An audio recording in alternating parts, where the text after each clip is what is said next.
માન્ય મુસલભાઈ, હા, એ શબ્દ દૂર કરજો. માન્ય અધ્યક્ષશ્રી, સત્તાગૃહના સભ્ય શ્રી ઇન્દ્રનીલભાઈ રાજ્યની કાયદો અને વ્યવસ્થાની પરિસ્થિતિ કથળેલે એના ઉપર બિનસરકારી સંકલ્પ લઈને આવ્યા છે અને એમાં મારા વિચારો માન્ય અધ્યક્ષશ્રી રજૂ કરું છું. એમને ઘણા બધા વિચાર રજૂ કર્યા, પણ એ વિચારની અંદર મને એવું લાગ્યું કે એમને ઘણું બધું કહી દીધું. મારે આજે એટલે આ સભાગૃહના સભ્યોને કે સરકારને એવું કહેવાનું કે માન્ય અધ્યક્ષશ્રી, રાજ્યની અંદર ભારતીય જનતા પાર્ટીના શાસનની અંદર 2000ની સાલથી આદરણીય નરેન્દ્રભાઈ મુખ્યમંત્રી બન્યા, ત્યારબાદ આનંદીબેન, એમને તો સાંભળીને પથ્થર નાખીને ગુમત થઈ જવાની આ કોંગ્રેસની ટેવ જ છે, એટલે સાંભળવા માટે તૈયારી બતાવશે જ નહીં.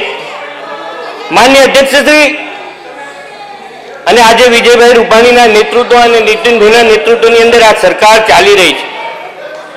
માન્ય અધ્યક્ષજી, મારે સભાગૃહને કહેવું પડે કે આ એ જ ગુજરાત છે. એ વખતે 4-4.5 કરોડની વસ્તી હતી એમની.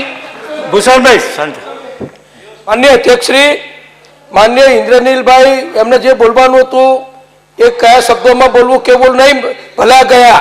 એમને બેસવું જોઈએ, સાંભળવું જોઈએ, આક્ષેપો કરી અને બહાર જવું ને છેલ્લા આવવું નહીં. અમારી સાચી વાત સાંભળી શકતા નથી એટલે જતા રહ્યા છે સાહેબ. જવું જ ના જોઈએ, બેસવું જોઈએ એમણે સાહેબ. મારે જો ટાઈમ, સાહેબ મારો ટાઈમ જોજો સાહેબ, હવે મને ટાઈમ આપજો. હવે એવું હા, માન્ય અધ્યક્ષ, અન્ય ચર્ચામાં માન્ય ધારાસભ્ય જઈને, પણ આ તો પોતે મૂકેલો સંકલ્પ છે, પોતે મૂકેલો સંકલ્પ છે, એટલા માટે એમણે હાજર રહેવું છે. મારો સાહેબ મારો ટાઈમ, મારો ટાઈમ જોજો. માન્ય અધ્યક્ષશ્રી, મારે એ જ વાત કરી હતી કે આ સભાગૃહની અંદર અમે ઇન્દ્રનીલભાઈ જે વાત કરીને ગયા, જ્યારે કોંગ્રેસની સરકાર હતી, માન્ય અધ્યક્ષશ્રી આવી ગયા તો એ બી સાંભળશે.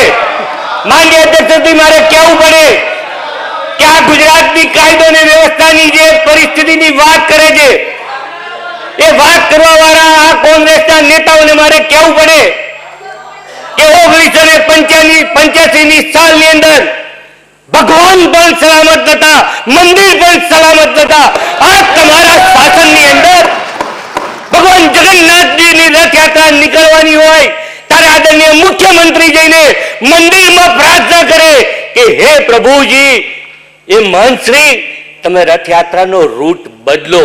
આ 15-17 વર્ષના શાસનની અંદર આદરણીય નરેન્દ્રભાઈના મોદીના શાસનથી આજે વિજયભાઈના શાસનની અંદર ભગવાન જગન્નાથજીની રથયાત્રા નિરંતર રૂટ ઉપર નીકળે છે અને બુલેટ પ્રૂફ કાચમાં નથી નીકળતી.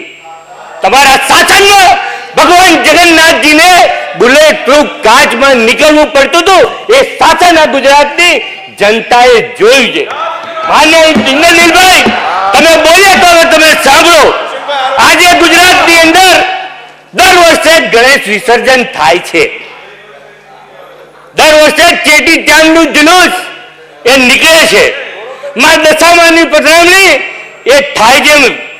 ઈદે મિલાદુનું જુલુસ હોય કે તાજિયાનું જુલુસ હોય, માં દુર્ગાનું જુલુસ હોય, 31મી ડિસેમ્બર અમદાવાદ નહીં, સમગ્ર ગુજરાતની અંદર લાખોની સંખ્યામાં અને અમદાવાદ શહેરમાં કાંકરિયાની ઉપર 5 થી 10 લાખ લોકોની વચ્ચે હાજરીની અંદર કાંકરિયા કાર્નિવલ થાય છે. માન્ય અધ્યક્ષશ્રી ઇન્દ્રનીલભાઈને કહેવું પડે, રાત્રે ગરબા રમીને 12 વાગે પણ આ શહેરની, આ રાજ્યની દીકરી એકલી એક્ટિવા ઉપર ઘરે જઈ શકે છે. એ આ શાસન. તમે બિહારની વાત કરો છો, તમે યુપીની વાત કરો છો, તમે દિલ્હીની વાત કરો છો, ત્યાં જઈને તમારા મામા માસી હોય તો પૂછજો. તમારા મામા માસી ભાઈ ભાણિયા એ દિલ્હીમાં હોય તો એમને જઈને પૂછજો કે તમારે 9 વાગ્યા પછી બહાર નીકળી શકો છો ખરા, તો નથી નીકળી શકતા. માનનીય અધ્યક્ષ શ્રી, આ રાજ્યની અંદર કાયદો અને વ્યવસ્થાની સલામતીની વાત કરવાનો કોંગ્રેસને, આ બિન સરકારી સંકલ્પ લાવવાનો કોંગ્રેસને કોઈ અધિકાર નથી. માનનીય અધ્યક્ષ, મારે કહેવું પડે, 1985 ની સાલની અંદર એક અધિકારી, મારે નતું કેવું પણ મારે કહેવું પડે, એક અધિકારી કંડલા પોર્ટ ઉપર સ્ટીમર ઉતરે, ચાંદીની પેટીઓ એની જીપમાં જાય, એનું વહન કરે અને સભાગૃહની અંદર એના ફોટા રજૂ થાય, એ અધિકારી સસ્પેન્ડ થાય. એ સસ્પેન્ડ થયેલા અધિકારી નિવૃત્તિ સુધી અધિકારી સસ્પેન્ડ છે. માન્ય અધ્યક્ષશ્રીએ જે સભ્યએ રજૂઆત કરી હતી એ સભ્યને પાછું ખેંચી લેવા માટે રાજ્યની સરકાર કે રાજ્યના પોલીસ અધિકારી જે દબાણ કરે અને એ દબાણની અંદર એ પોલીસ અધિકારીને અશાંત વિસ્તારનો હવાલો સોંપાય અને એ પોલીસ અધિકારી સરકારની વાત માનીને નિર્દોષ લોકોને મારી નાખે. માન્ય અધ્યક્ષ શ્રી, અનેક લોકોને મારી નાખે અને મારી નાખ્યા પાછી એમ કે તમારા સભાગૃહના સભ્યએ મારી સભાગૃહમાંથી બરતરફી કરવાનો જે હુકમ કરાયો છે એનો બદલો હું લઉં છું.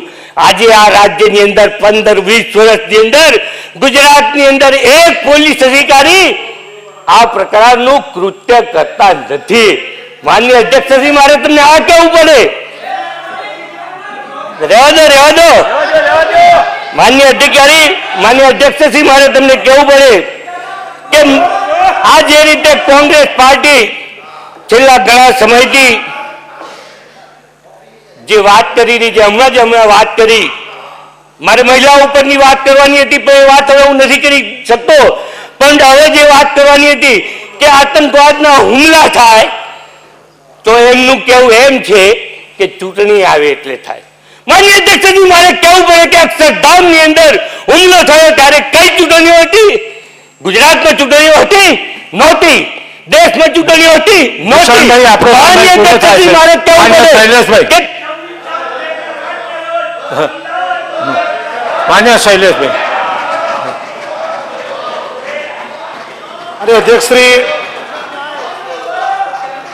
મારા સાથી ધારાસભ્ય